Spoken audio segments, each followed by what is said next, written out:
তরুণ প্রজন্ম জাতীয় দেশ গঠনে ভূমিকা রাখতে পারে বলে মন্তব্য করেছেন সেনাপ্রধান জেনারেল ওয়াকারুজ্জামান। কক্সবাজারে ইনানীতে মেরিন ড্রাইভ রেস প্রতিযোগিতার সমাপনীতে যোগ দিয়ে তিনি কথা বলেন। কক্সবাজার প্রতিনিধি আব্দুল আজিজের তথ্যচিত্রে ডেস্ক রিপোর্ট।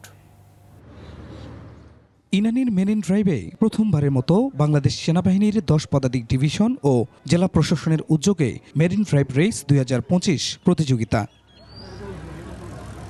কক্সবাজারের নৈসর্গিক সৌন্দর্য বিশ্বব্যাপী উপস্থাপন করতেই এ আয়োজন। রাইড ফর গ্লোরিতে অংশ নেন দেশ বিদেশের 400 প্রতিযোগী। সমাপনী ও পুরস্কার বিতরণী অনুষ্ঠানের প্রধান অতিথি সেনাপ্রধান জেনারেল ওয়াকারুজ্জামান বলেন, দেশ গঠনে ভূমিকা রাখতে পারে তরুণ প্রজন্ম।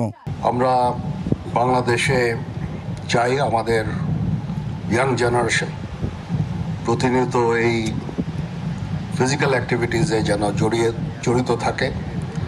এটা দেশ এবং জাতি গঠনে, সুস্থ একটা জাতি গঠনে গুরুত্বপূর্ণ ভূমিকা পালন করবে।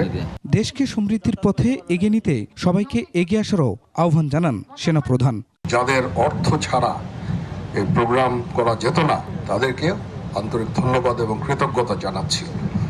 আমি আশা করব যে আপনারা প্রতিনিয়ত এভাবে যদি স্পন্সর করেন, দেশ এবং জাতি গঠনে একটা গুরুত্বপূর্ণ ভূমিকা আপনারা রেখে যাবেন।